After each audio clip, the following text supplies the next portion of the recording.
Malheur à toi, toi qui n'as qu'un seul souci dans ce bas monde, c'est l'euro, le dinar, le dirham et le dollar. Et les vêtements de luxe. Et le prophète ça me dit, celui-là, à qui lui dit malheur à lui, si on lui donne l'argent, il est content. Et si on ne lui en donne pas, il est mécontent. Rapporté par le Bukhari. Le croyant, quand Allah il lui donne, il remercie Dieu. Quand il lui donne pas, qu'est-ce qu'il fait? Il est mécontent? Il patiente. Il patiente.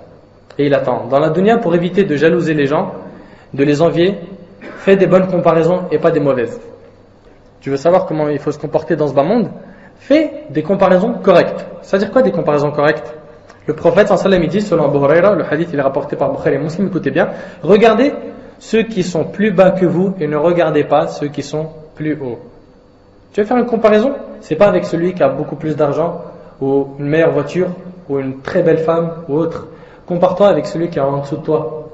Toi, tu vas me dire, ouais, moi je suis célibataire, j'ai pas de boulot, j'ai pas de diplôme, j'ai rien.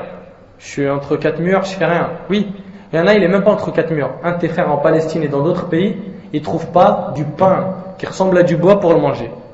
Ils trouvent pas de l'eau propre à boire. Donc si tu veux faire une comparaison, compare-toi à ceux qui sont en bas et pas ceux qui sont en haut. Tu verras directement que, alhamdoulilah, ton cœur, il se remplit de satisfaction. Tu vois? Tu l'as apaisé rapidement. Regardez ceux qui sont plus bas que vous et ne regardez pas ceux qui sont plus hauts.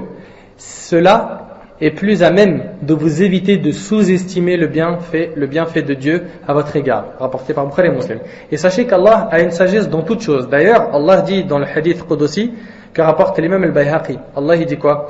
Inna min ibadi man law aghnaytuhu la afsadahu al-ghina wa inna min ibadi man law afqartahu la afsadahu al-faqr. Il y a parmi mes serviteurs, c'est Allah qui s'adresse à nous dans le hadith divin qui est rapporté par l'imam al-Bayhaqi. Il y a parmi mes serviteurs certains que si je les aurais enrichis, la richesse les aurait corrompus. Et il y a parmi eux certains que si je les aurais appauvris, la pauvreté les aurait corrompus. Donc Allah, il a une sagesse derrière toute chose. S'il t'a donné la richesse, c'est qu'il sait que si tu aurais eu la pauvreté, tu serais un corrompu. Et s'il t'a donné la pauvreté, c'est parce qu'il sait que si tu aurais eu la richesse, tu serais un corrompu. Il faut faire très attention à ça. Ne vous posez jamais de questions, ouais, mais pourquoi moi j'ai, pourquoi lui il n'a pas? Il y a une sagesse derrière toute chose. Notre prophète sallallahu alayhi wa sallam n'a jamais aimé ce bas monde. Il disait même, selon Abu Huraira radiyallahu anhu, qu'est-ce qu'il disait? Il disait, si j'avais un tas d'or, l'or, pareil au mont Uhud. Vous connaissez le mont Uhud? C'est une montagne à Médine, une grande montagne où il y a eu une bataille même qui s'appelle Ghazwat Uhud, la bataille de Uhud. Le prophète me dit, si j'avais un tas d'or pareil au mont Uhud, je serais certainement heureux de ne pas laisser passer 3 jours alors que j'en garde encore quelque chose, si ce n'est de quoi payer une dette, rapporté par Bukhari et Muslim. Le prophète, pour te montrer qu'il n'aimait pas ce bas monde, s'il avait un tas d'or ressemblant à la montagne de Uhud, un tas d'or, sa joie, ça serait que 3 jours ne passent pas sans qu'il ait tout donné fisabilillah, sauf pour rembourser une dette. Est-ce que ça serait ton souci et ton rêve de faire la même chose? Et est-ce que tu serais capable de faire la même chose avec, je vais pas dire la montagne de Uhud, mais juste la quantité de ton appart en or? T'as vu comment c'est difficile? C'est difficile parce que notre cœur il a été trop attaché à ce bas monde. Trop. Et pour s'en détacher c'est très très dur. C'est dur. Oui, je le reconnais, c'est dur. C'est enraciné dans notre cœur. Toi tu veux qu'on s'en détache. Le prophète il peut s'en détacher et il s'en est détaché. Et jamais de sa vie il s'est attaché au bas monde. Omar radiyallahu anhu raconte, j'entrais chez le prophète sallallahu alayhi wa sallam et franchement écoutez cette histoire. Vous allez voir comment le prophète sallallahu alayhi wa sallam il vivait. Vous allez voir le prophète sallallahu alayhi wa sallam qui était la meilleure créature qui existait sur terre, comment il vivait. Omar raconte radiyallahu anhu, j'entrais chez l'envoyé de Dieu sallallahu alayhi wa sallam et le trouvais étendu sur une natte. Le prophète sallallahu alayhi wa sallam il est étendu sur une natte, un tapis de paille. Il dort sur un tapis de paille, d'accord? Je m'assis et lui de se couvrir de son pagne qu'il portait seulement. Je vis alors des traces de la natte dessinées sur son flanc. Le prophète sallallahu alayhi wa sallam, en se levant, Omar radiyallahu anhu, il voit sur son côté les traces du tapis de paille. Tu vois, parce que c'était ça le lit du prophète sallallahu alayhi wa sallam. Il n'avait pas un lit comme vous et nous et moi. Non, c'était un tapis de paille. Je regardais dans la chambre de l'envoyé de Dieu sallallahu alayhi wa sallam et ne trouvais qu'une poignée d'orge. Voilà ce qu'il a trouvé dans la maison du prophète sallallahu alayhi wa sallam. Il a trouvé un tapis de paille, une poignée d'orge et une autre d'acacia blond, servant au tannage, ainsi qu'une peau suspendue qui n'a pas encore été tannée. C'est tout. Il n'y a pas de meubles, pas de radio, pas de casserole, pas de télé, rien. Pas de lit, rien. Voilà le contenu de la maison du prophète sallallahu alayhi wa sallam. À cette scène, Omar dit, à cette scène, je ne puis pas retenir mes larmes. Et j'ai pleuré. Il pleure. Il voit le prophète sallallahu alayhi wa sallam, la meilleure créature qui existe sur terre, il est comme ça. Il pleure. Pourquoi pleures-tu, ô Ibn al-Khattab? Demanda le prophète sallallahu alayhi wa sallam. Je répondis, ô prophète de Dieu. Et comment ne pas pleurer en voyant les traces qu'a laissé la natte sur ton flanc et ce belvédère qui ne contient presque rien? Comment ne pas pleurer en comparant ta situation, toi, l'envoyé de Dieu, et son élite, dans ta petite chambre, à celle de César ou Khosroès, qui jouissent des fruits et des ruisseaux? Ô Ibn al-Khattab, répliqua le prophète sallallahu alayhi wa sallam, ne consens-tu pas que nous aurons la vie future et qu'ils ont eux ce bas monde? Si, dis-je, rapporté par Muslim. Il a dit, ce bas monde, il n'est pas fait pour nous. J'en veux pas de ce bas monde. Ce bas monde, il est pour eux. César et Khosroès, ils l'ont eu, et bien qu'ils le prennent. Moi, j'en veux pas. Moi, je sais une seule chose, c'est que j'aurai l'au-delà, Inch'Allah. Une fois, il a été offert au prophète sallam un lit par une femme des Ansar. Les Ansar, c'est les habitants de Médine. Car elle a eu pitié du lit du prophète sallam. Puis le prophète sallam, en le voyant à la maison, ordonna à Aïcha de lui rendre son lit. Et le hadith, il est rapporté par al-Bayhaqi et jugé valide selon l'imam al-Albani, rahimahullah. Il n'en veut pas. Un lit, il lui a été offert. Il l'a pas acheté. Il a dit non, j'en veux pas. Moi, c'est ça, mon tapis. Mon lit, c'est ça. La dunya, j'en veux pas. Attention, je suis pas en train de dire qu'aujourd'hui, vous devez tous vendre vos lits et dormir sur des tapis de paille. Je suis en train de vous dire à quel point il s'est détaché de ce bas monde. Vous voyez un petit peu? Le prophète sallam est mort en gouvernant toute la péninsule arabique. Tu t'imagines? Il est mort en gouvernant toute la péninsule arabique. Ça veut dire qu'il avait des richesses. Parce que beaucoup de gens peuvent se dire, oh mais donc le prophète il était pauvre, donc il n'avait pas le choix. Déjà regarde rien que cette histoire, il a été offert un lit, il l'a rendu. Il n'en voulait pas. Il n'en voulait pas. Le prophète est mort en gouvernant toute la péninsule arabique et malgré ça, il n'a laissé ni dinar, ni dirham, juste sa mule blanche et son armure qui était en gage chez un juif. Amr ibn al-Harith, radiyallahu anhu, le frère de Muawiyah bint al-Harith, la mère des croyants, radiyallahu anha, a dit, à sa mort, le prophète sallam n'a laissé ni dinar, ni dirham, ni esclave, ni servante, ni rien d'autre, si ce n'est que sa mule blanche qui lui servait de monture, ainsi que ses armes et quelques terres qu'il avait léguées aux étrangers de passage, rapportés par le Bukhari. Certes, le prophète sallam n'a pas laissé d'argent après sa mort, mais il a laissé la religion, qui vaut mieux que tout ce qu'il y a dans ce bas monde, et si seulement les gens comprenaient ça. Il n'a pas laissé d'argent. Si tu veux laisser quelque chose à tes enfants après ta mort, laisse-leur le din, laisse-leur le iman, la foi, la relation solide entre eux et Allah subhanahu wa ta'ala. Avec ça, ils ne seront pas perdus. Crois-moi, beaucoup de gens, leur souci c'est de laisser un appartement après sa mort, ou de laisser des biens dans leur compte, ici et là-bas. Wallahi al-azim, si tu leur laisses la religion, tu leur as tout laissé. Tu leur as tout laissé. Parce qu'avec la religion, jamais Allah subhanahu wa ta'ala va les perdre, jamais de la vie. Tant que tu as Allah, tu as tout. Tu ne l'as pas, tu n'as rien. Quatrième partie, maintenant on entame les histoires et les paroles de nos ancêtres, les pieux prédécesseurs, salaf salih, au sujet de ce bas monde. Vous connaissez tous l'histoire où le prophète sallam il avait demandé, il a demandé aux compagnons, ramenez vos biens, faites des aumônes. Et là, Omar radiallahu anhu, il va voir le prophète sallam et méditez bien sur cette histoire, avec la moitié de ses biens.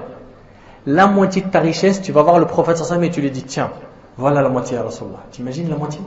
Qui serait capable de le faire aujourd'hui? Après le prophète sallam lui dit, et comment ça tu me donnes la moitié?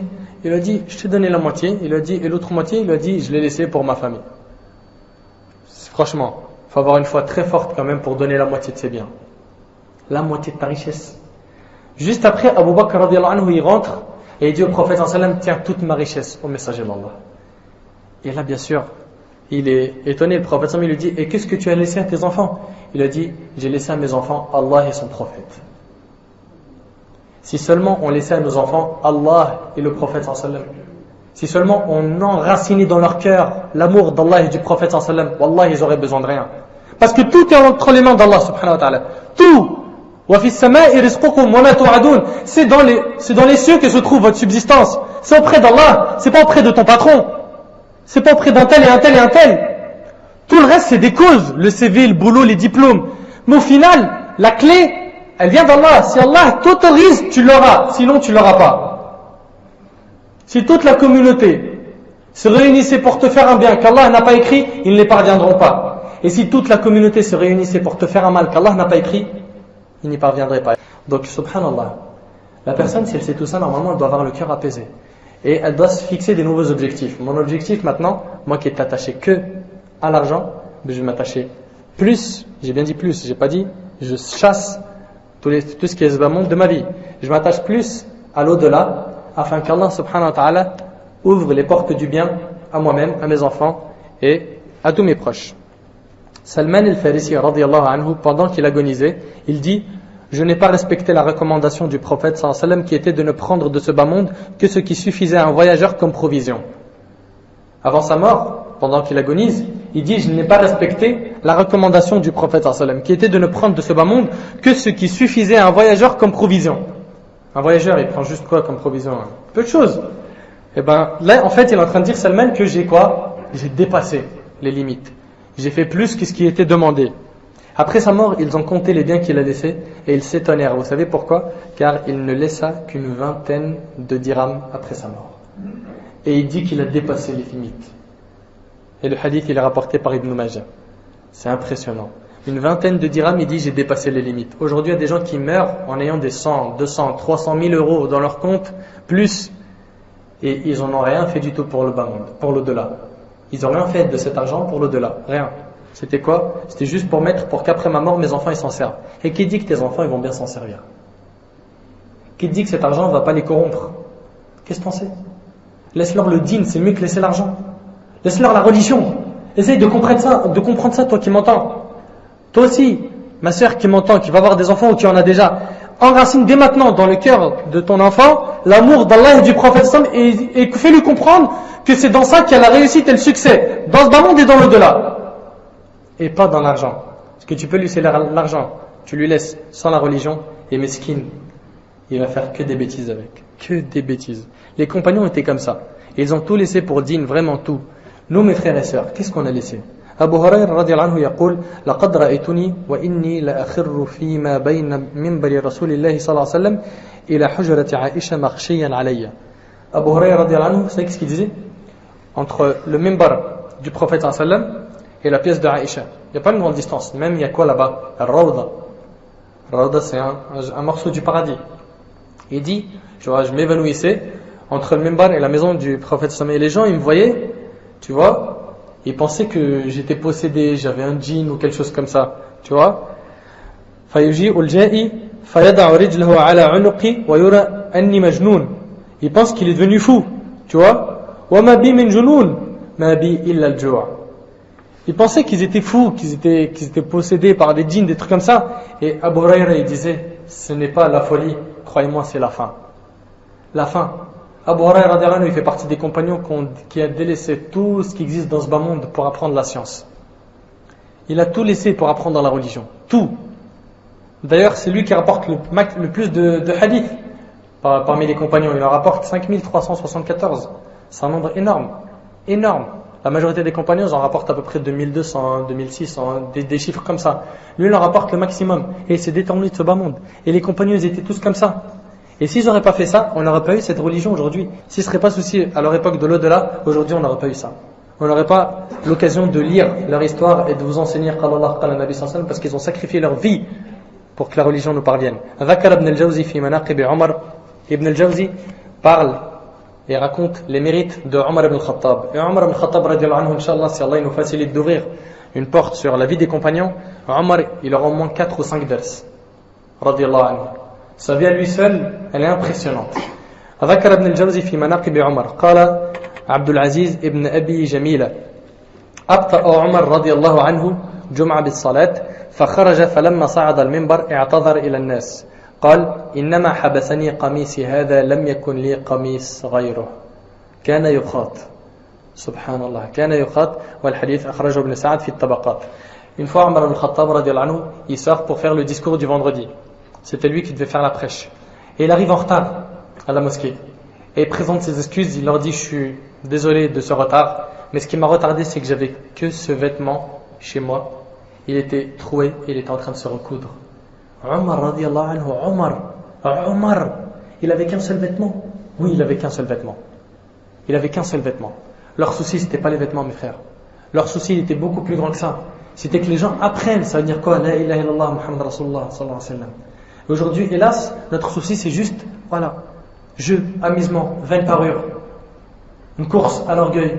Une course à quoi? À l'acquisition des biens de ce bas monde, des richesses et des enfants. وعن طاووس عن عكرمة بن خالد أن حفصة وابن مطيع وعبد الله بن عمر كلموا عمر بن الخطاب رضي الله عنه فقالوا لو أكلت طعاما طيبا كان أقوى لك على الحق قال أكلكم على هذا الرأي قالوا نعم قال قد علمت أنه ليس منكم إلا ناصح ولكن تركت صاحبي على جادة فإن تركت جدتهما لم أدركهما في المنزل قال وأصاب الناس سنة فما أكل écoutez bien فما أكل عمئذ سمنا ولا سمينا حتى أحيا الناس رواه البيهقي في سنن الكبرى.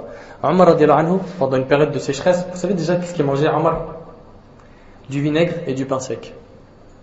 Voilà sa nourriture. Une fois, sa fille Hafsa radiallahu anha, elle l'a invité à du vinaigre, du pain sec, et si ma mémoire est bonne, elle l'a mis de l'huile en plus. Il lui a dit, c'est quoi ces excès? Du vinaigre et de l'huile et du pain? Ça fait trop! Wallahi, je ne mange pas. Aucune comparaison à faire entre nous et eux. Aucune. C'est impossible. Ton cerveau, il est incapable de le faire. Franchement, impossible. T'imagines? Omar radiallahu anhu, ils lui ont dit, Ya Omar, arrête de manger ce que tu manges là, du pain et du vinaigre. On peut te ramener de l'argent et on t'achète de la viande, de la bonne nourriture. Comme ça, tu seras fort pour propager la vérité. Il a dit, le prophète sallallahu alayhi wa sallam est mort et Abu Bakr est mort. Et je les ai laissés sur ce chemin-là. J'ai peur de manger plus qu'eux et de ne pas les retrouver au paradis. Franchement, c'est impressionnant. Wallahi, c'est impressionnant. Son souci, c'est de les rattraper au paradis, donc il se force à manger une chose qui est, voilà, comme vous avez vu, qui ne satisfait pas le corps humain. Qala Rasulullah sallallahu alayhi wa sallam, dans un hadith que rapporte l'imam Muslim, le prophète sallallahu alayhi wa sallam, il dit, dans la bataille de Badr, selon Anas ibn Malik, lorsque les mécréants se rapprochèrent, qu'est-ce qu'il a dit, le prophète? Il a dit, Qumu ila jannatin arduha as-samawati wal ard. Il a dit, levez-vous et allez vers un jardin dont la largeur est semblable à celle des cieux et de la terre. Levez-vous, là il y a un paradis qui est en jeu, donnez vos vies, sabilillah. Il a dit, Umayr ibn al-Hammam al-Ansari, c'est un compagnon, qu'est-ce qu'il a dit? Il a dit, ô prophète d'Allah, un jardin dont la largeur est semblable à celle des cieux et de la terre? Il lui répondit, oui. Qu'est-ce qu'il a dit après Umayr? Il a dit, bakhin. C'est une parole qui est prononcée pour valoriser une chose énorme. C'est pour dire, mais qu'est-ce que c'est super, si tu veux. Tu vois, bakhin. Le prophète sallam a dit, ma yahmiluka ala qawlika bakhin. Qu'est-ce qui te fait dire bakh? Il répondit par Allah au prophète d'Allah, je ne dis cela que dans l'espoir d'être parmi ceux qui y entreront dans le paradis. Si j'ai dit ça, c'est juste que mon espoir, c'est de faire partie de ces gens du paradis. Il lui dit, certes, tu en fais partie. Médite, s'il te plaît, sur cette phrase. Le prophète sallallahu alayhi wa sallam était vivant à son époque et il dit, certes, tu fais partie des habitants du paradis. Il y en a qui vont dire, mais c'est fini, je fais plus la prière. Il m'a dit, je vais entrer au paradis. L'autre, j'enlève mon hijab, je m'habille à la Wanagam maintenant. Hein? Ça y est, mais t'as un feu vert vers le Jannah, vers le paradis. C'est impressionnant. Et il lui a dit, certes, tu en fais partie. Là, il sort alors des dates de son étui et il se met à en manger. Il va combattre. On lui a annoncé qu'il allait faire partie des gens du paradis. Pourquoi? Parce qu'il allait rentrer dans la bataille et il allait tuer martyr. Tu vois? Il commence à prendre des dates pour manger, pour avoir de la force et rentrer dans la bataille. En mangeant les dates, il dit, mais attends, écoute ce qu'il a dit. Quelle longue vie si je vis jusqu'à ce que je termine de manger mes dates. Quelle longue vie si je vis jusqu'à ce que je termine de manger mes dates. Il jeta les dates qu'il avait avec lui, puis il combattit jusqu'à ce qu'il se fit tuer. Et il est mort martyr dans cette bataille. Et toi, tu dois te dire tout le temps cette phrase. Quelle longue vie si je vis jusqu'à acheter cet appart. Quelle longue vie si je vis jusqu'à acheter cette voiture, jusqu'à acheter ça et ça et ça et ça et ça. Quelle longue vie! Perds pas ton temps, mon frère et ma sœur. Ne perdez pas votre temps. Wallah el-Azim, le temps, si on pouvait l'acheter, on l'aurait acheté. Les gens qui disent on a du temps libre. Wallah, si ils se vendaient, on l'aurait acheté. Il n'y a pas de temps. Il n'y en a pas entre la maison, il n'y en a pas. Franchement, le vrai croyant, il n'en trouve pas. Khabbab ibn al-Arat, radiyallahu anhu, rapporte: nous nous sommes exilés avec le prophète sallallahu alayhi wa sallam à la recherche de la pleine satisfaction de Dieu le Très-Haut. Notre salaire incomba donc à Dieu. Parmi nous, il y en a qui est mort, là c'est dans la bataille de Uhud. Et Khabbab il raconte comment s'est passée cette bataille, la fin plutôt. Parmi nous, il en est qui est mort sans avoir rien mangé de son salaire, tel Mus'ab ibn Umayr, radiyallahu anhu. Et lui aussi, il lui fait un dars à lui seul, complet. Achetez la vie des compagnons et lisez c'était qui Mus'ab ibn Umayr, lisez c'était qui Hudayf ibn al-Yaman, lisez Anas ibn Malik, lisez Abu Hurayra, ibn Abbas, ibn Mas'ud, Omar, Abu Bakr, Uthman, Ali. Lisez la vie de ces gens-là, Talha, Az-Zubayr. Et Mus'ab ibn Umayr, quand il a été tué dans la bataille de Uhud, il laissa pour tout héritage un manteau. C'était le dandy de la Mecque. C'était le jeune qui avait la plus grande richesse à Mecca. Sa mère, elle lui a acheté, c'était une femme très très riche, elle lui a acheté les plus beaux parfums, les plus beaux vêtements. Quand il marchait dans les routes de la Mecque, les gens, par l'odeur qu'ils sentaient dans les routes, ils savaient que Mus'ab ibn Umayr, il était passé. Il mettait que les parfums les plus chers. Et quand il a su que le prophète sallallahu alayhi wa sallam, il appelait à l'islam tout ça, ça l'a intéressé. Il est parti demander après l'islam, il s'est reconverti à l'islam, il est parti faire l'émigration. Après la bataille de Uhud, et dans la bataille de Uhud, ce qu'il laisse comme héritage, c'est un manteau. Imagine-toi un milliardaire. Le moment où il meurt, il laisse un manteau comme héritage. Et quand on lui en couvrait la tête, il est mort, il faut le couvrir. Quand on lui en couvrait la tête, on lui découvrait les pieds. Et quand on lui couvrait les pieds, on découvrait sa tête. Le manteau, il ne suffisait pas pour couvrir tout son corps. Le prophète Sam ordonna alors de lui en couvrir la tête et de mettre de l'herbe sur ses pieds. Il en est par contre parmi nous qui ont vu leur salaire porter ses fruits, qu'ils cueilleront à volonté. Et le hadith il est rapporté par Bukhari et Muslim. Regarde le compagnon. Il est parti de quoi, il est devenu quoi, et il est mort enterré avec quoi? Avec son manteau, et il faisait pas, sa taille était trop petite, donc ils étaient obligés de ramener de l'air. Pourquoi? Pour couvrir le reste de ses pieds. Jabir radiyallahu anhu, il dit, le prophète sallallahu alayhi wa sallam nous a envoyés, et il a désigné comme émir pour nous Abu Ubaïda.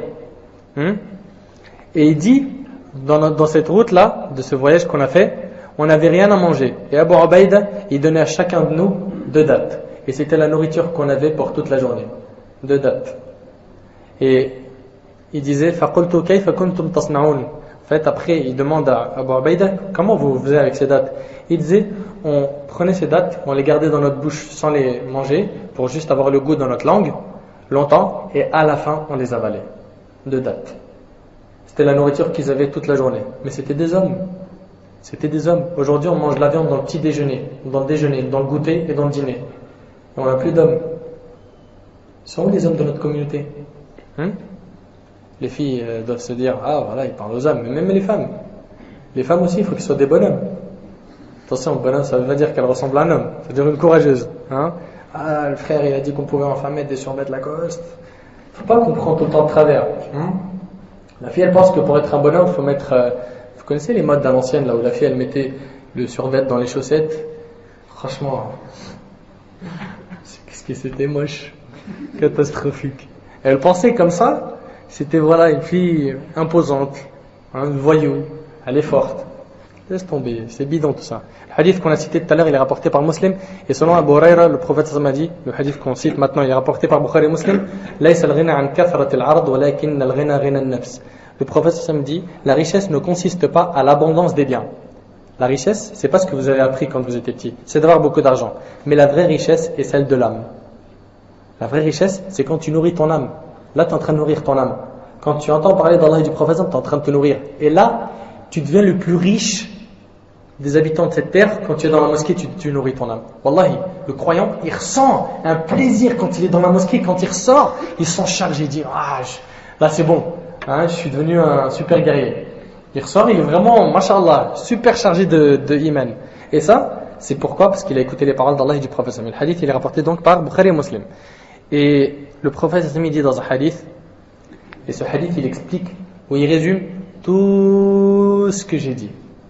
Donc tu veux ressortir avec une parole, ressort avec ça.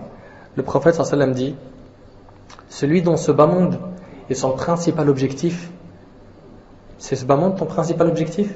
Oui? Non? écoute bien, Dieu mettra la pauvreté entre ses yeux et il n'aura de ce bas monde que ce que Dieu lui a déjà décidé. Tu vivras pauvre. Pauvre même si tu es riche. Pauvre parce que tu ne connais pas la joie. Tu ne la connais pas.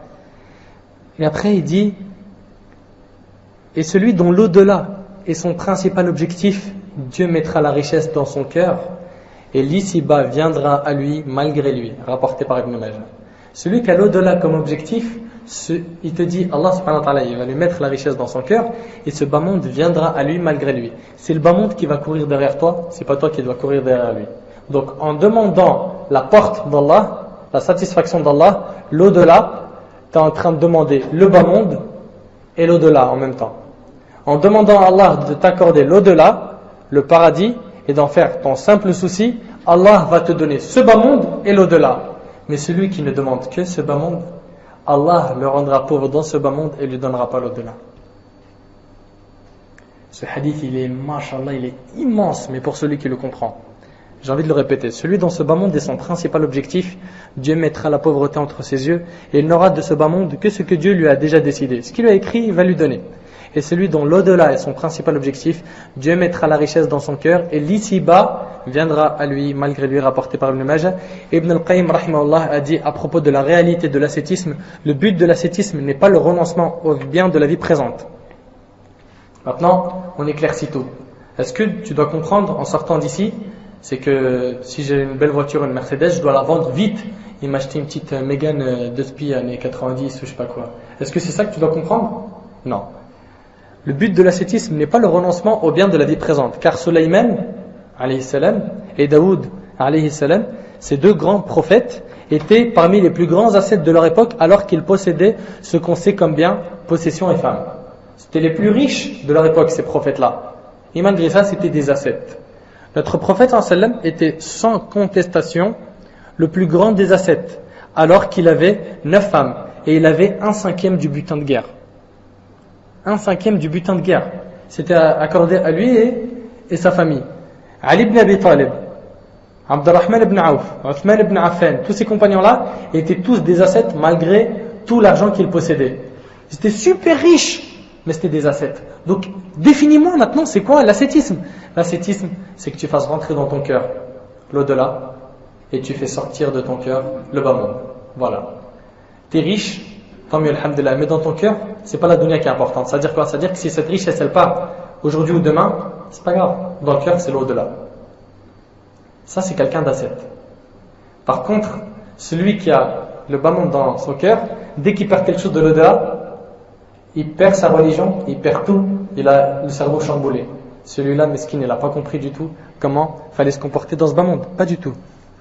Anas radiyallahu anhu rapporte, pour vous montrer que le prophète il était vraiment riche et qu'il donnait et qu'il ne voulait pas d'argent. Anas rapporte, il n'est pas une seule fois où l'on ait demandé quelque chose au messager de Dieu comme prix de son entrée en islam et qu'il ne l'ait pas donné. À chaque fois qu'une personne venait demander quelque chose au prophète sallam, il lui donnait. Et il est dit que le prophète sallam n'a jamais dit de sa vie non, la, que dans une seule parole, la ilaha illallah. Vous imaginez? Il n'a jamais refusé quelque chose à quelqu'un. Tout le temps il donnait. Et une fois, quelqu'un vint à lui et lui donna un troupeau. Le prophète sallam lui a donné un troupeau remplissant l'espace qui séparait deux montagnes. En fait, il y a un homme, il est venu, il a dit au prophète sallam, donne-moi toutes les richesses, tous les moutons et tous les animaux et les bêtes qu'il y a entre ces deux montagnes. Le prophète sallam lui a donné tout. Tout. Donc s'il lui a donné tout ça, c'est qu'il était riche. Riche, mais il s'est détourné de ce bas monde. Une fois donc, quelqu'un vint à lui et il lui donna un troupeau remplissant l'espace qui séparait deux montagnes. Cet homme retourna parmi les siens et leur dit, ô bon peuple, entrez en islam, car ce Mohammed donne à la manière de celui qui ne craint pas la pauvreté. Entrez en islam, il ne craint pas la pauvreté. Et effectivement, on voyait quelqu'un entrer d'abord en islam, ne visant par cela que les biens de ce bas monde, mais il ne tardait pas à aimer l'islam bien plus que ce bas monde et tout ce qu'il comporte, rapporté par Muslim. C'est-à-dire qu'il leur donnait la dunya. Tu veux ce qu'il y a entre ces deux montagnes? Je te les donne. Pourquoi? Parce qu'il sait qu'au final, quand ils vont se mélanger au prophète ensemble, ils vont l'aimer, ils vont aimer l'islam. Et ils rentraient à l'islam. Donc, la meilleure signification dite à propos de l'ascétisme est celle de Al-Hassan, entre autres. L'ascétisme dans la vie présente n'est pas l'interdiction du licite ni le gaspillage de l'argent, mais c'est le fait d'être plus attaché à ce qu'il y a dans les mains d'Allah que ce qu'il y a dans tes propres mains. D'ailleurs, le prophète sallallahu alayhi wa sallam a dit Arba'a min as-sa'ad, dans un hadith, comme ça on éclaircit tout. 4 choses font partie du bonheur. Le hadith qu'on va citer, il est rapporté par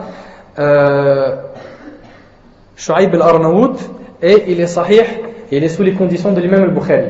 Écoutez ce qu'il dit. Arba'a min as-sa'ada. 4 choses font partie du bonheur. Al-mara as-saliha, la femme pieuse. Ta femme quand elle est pieuse, ta femme, j'ai pas dit ta meuf.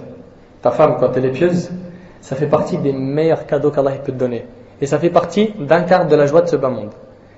Deuxième chose, al-maskan al-wasi', c'est le fait d'avoir une maison large. Donc la maison large, c'est pas haram. Il dit que ça fait partie du bonheur. C'est qui dit ça? C'est le prophète sallallahu alayhi wa sallam. Le hadith est authentique. Troisième chose, c'est d'avoir un voisin pieux. Et quatrième chose, c'est d'avoir une bonne monture. Et les montures aujourd'hui, bien sûr, il n'y a plus personne qui se trimballe en chameau dans la rue. Imagine sur l'autoroute A15. L'autoroute A15, tu vois que des voitures, ou des scooters, ou des motos. Eh ben, ces choses-là font partie du bonheur. Mais quand je dis font partie du bonheur, c'est rappelez-vous toujours qu'il ne faut pas commettre d'excès. Ah, donc si c'est comme ça, je vais acheter une Maserati ou je sais pas quoi, ou je m'endette, je fais un crédit. Non, faites attention mes frères. Mes sœurs, faites attention. Soyez toujours dans le juste milieu, tout le temps. Ali ibn Abi Talib radiyallahu anhu a dit, la vie présente s'en est allée en tournant le dos. Et l'au-delà s'en est allé pour nous rencontrer. Et chacun d'entre eux possède des enfants. L'au-delà, elle a des enfants, et la vie présente, elle a des enfants. Soyez donc parmi les enfants de l'au-delà, et ne soyez pas parmi les enfants de la vie présente. Car aujourd'hui, on œuvre sans qu'on soit jugé. Et demain sera le moment d'être jugé sans pouvoir œuvrer. Rapporté par Al-Bukhari, ta'aliqan. وقد سئل سيدنا علي ابن أبي طالب رضي الله عنه عن الدنيا فقال ماذا أصف لك من دار أولها بكاء وأوسطها عناء وآخرها فناء. Ali radiallahu anhu a été questionné sur le bas monde. Ce bas monde, décris-le-nous. Décris-nous ce bas monde. Écoutez ce qu'il a dit. Il a dit son début commence par des pleurs. Tu sors du ventre de ta mère, tu pleures. Ça, c'est le début du bas monde. Regarde la description qu'il a fait. Son début commence par des pleurs. Ensuite, c'est de la fatigue. Ça, c'est au milieu de la vie. Et sa fin est éphémère. Qu'est-ce que vous voulez d'une dunya qui est comme ça? Le début, c'est pleurs, fatigue, éphémère. Voilà la dunya. Voilà le chevreau mort pour lequel les gens se querellent, se jalousent et se haient. Comme le hadith de Jabal qu'on a cité tout à l'heure. Isa alayhi salam, fils de Maryam alayhi salam, a dit traversez-la et ne l'exploitez pas. Traversez ce bas monde, ne l'exploitez pas. Et il dit encore, qui d'entre nous construirait une maison sur une vague? Qui d'entre nous construirait une maison sur une vague? Ceci est véritablement la vie présente. Ne la prenez pas donc comme séjour fixe. On rappelle les points qu'on a cités. 1. On a parlé des questions que j'avais à vous poser. 2. Des versets qui parlent de ce bas monde. 3. Des hadiths qui parlent de ce bas monde. 4. Des paroles des salaf sur le bas monde. Pour terminer, le remède contre ce bas monde. Comment faire pour faire sortir cette dunya de notre cœur? Comment faire pour être libre et pas un esclave? Vous savez que c'est une réalité. Celui qui est attaché au bien de ce bas monde et la mode, c'est un esclave de la mode. C'est un esclave de tout ce qui est éphémère. Il n'est pas libre de faire ce qu'il veut. À l'école, il ne peut pas s'habiller comme il veut. Il s'habille comme les gens veulent. Parce que c'est un esclave de la mode. Tu vois? C'est les paroles des gens qui priment sur sa parole. Ce qui fait le plus important pour lui, c'est comment les gens vont le voir. Comment les gens s'habillent, je dois m'habiller. Celui qui suit la mode, en vérité, c'est un esclave, mesquine. C'est un esclave. Vous savez pourquoi? Il a acheté le dernier portable. Mais 2 mois après, il y en a un autre qui est le dernier. Le mot dernier, il n'y en aura jamais, mon frère. Il n'y en aura jamais, ma soeur. Pareil pour ceux qui s'attachent à... Bon, j'ai pas envie de citer toutes les choses auxquelles s'attachent les jeunes, mais au final, celui qui s'attache à ces choses-là, c'est un esclave, et celui qui s'en détache, il est libre. Je suis libre, j'ai pas envie de marcher avec le dernier portable. J'ai un bon portable, alhamdoulilah, il marche tant mieux. Wallah, je parlais une fois avec une personne qui travaille avec nous, il me disait, achète-toi un Cayenne ou un bon Porsche, comme ça, là, gros, là, tu vois, une grosse voiture, là, tu peux mettre tes enfants. Wallah, c'est haram, regarde. Haram ce que tu fais.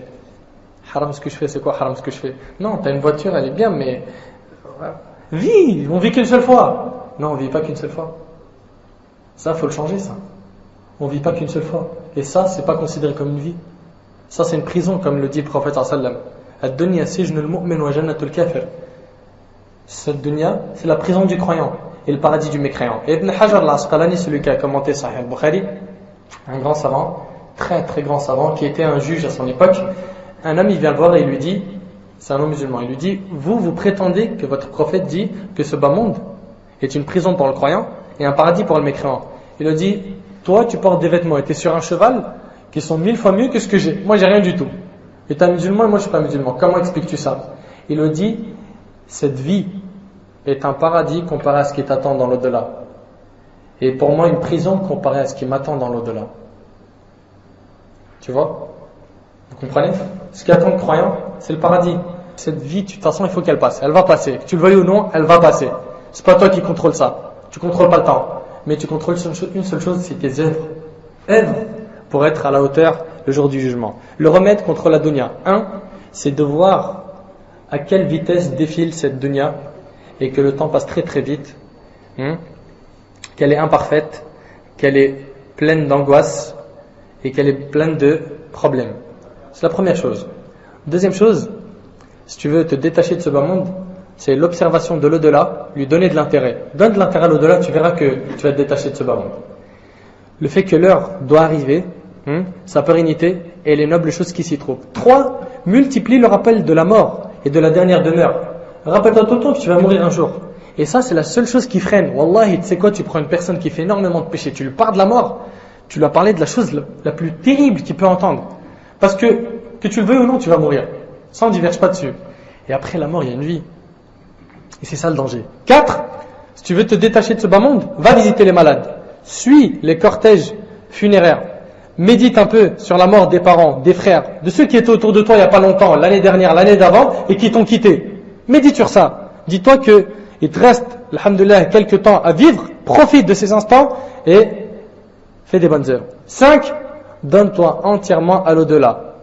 Donne-lui tout l'intérêt que tu peux donner pour adorer Allah subhanahu wa ta'ala et passe le clair de ton temps à te rappeler d'Allah et psalmodier le Coran. 6. Favorise les avantages de la religion à ceux de la vie présente. 7. Donne avec générosité, dépense dans le bien et multiplie les aumônes.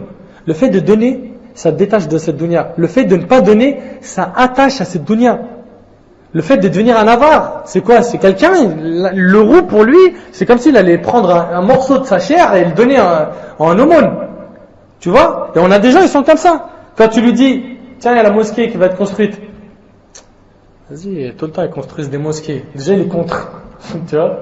Après tu lui dis, t'as bhaja fi sabilillah, ammi, s'il te plaît, quelque chose pour Allah. Aujourd'hui fi sabilillah, demain fi sabilillah, avant-hier fi sabilillah, tous les jours fi sabilillah. Oh, on veut vivre nous aussi. C'est quoi ces réflexes? C'est quoi ces réflexes? Quelqu'un lui dit plante des graines sur le champ de l'au-delà pour récolter les fruits, il veut pas, il refuse. Tu vois? Ou sinon il dit, bon d'accord, vas-y, c'est bon, tu m'as pris la tête, tiens, 2 euros, mets-les dans la caisse de la mosquée, ne prends plus la tête. Tu reviens dans 2 mois, pas avant. 2 euros 2 euros, t'appelles ça une aumône? 2 euros, le prophète me dit, n'entrera pas au paradis un avare. Comme ça c'est clair. L'avare il n'entre pas au paradis. Reste dans ce bas monde à manger cet argent, tu seras questionné sur cet argent.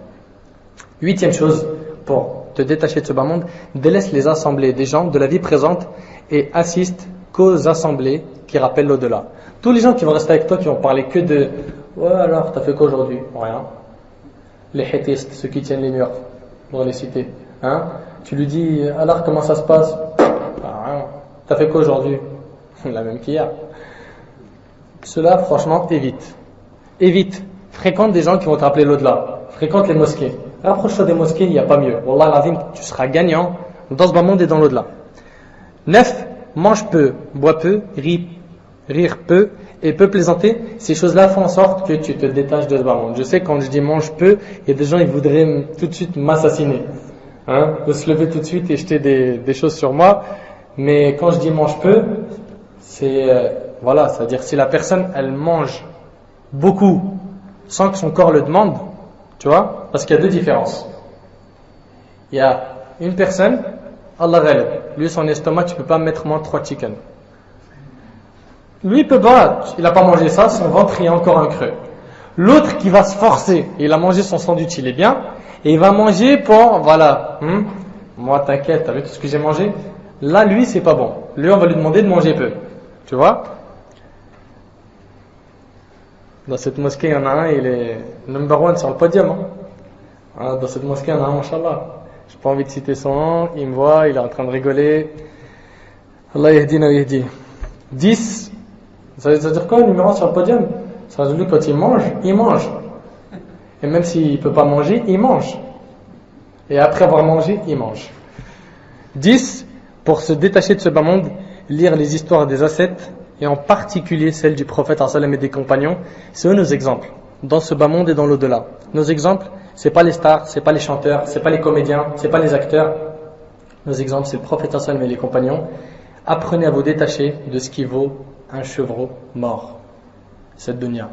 Apprenez, wallahi al-azim, en faisant ça et en plaçant l'au-delà dans le cœur, vous serez gagnant et vous serez enfin apaisé, vous serez plus des esclaves de ce bas monde comme le sont beaucoup parmi les musulmans et musulmanes. هذا ما أعلم الله أعلى وأعلم سبحانك اللهم وبحمدك أشهد أن لا إله إلا أنت استغفرك وأتوب إليك جزاكم الله خير والسلام عليكم ورحمة الله وبركاته.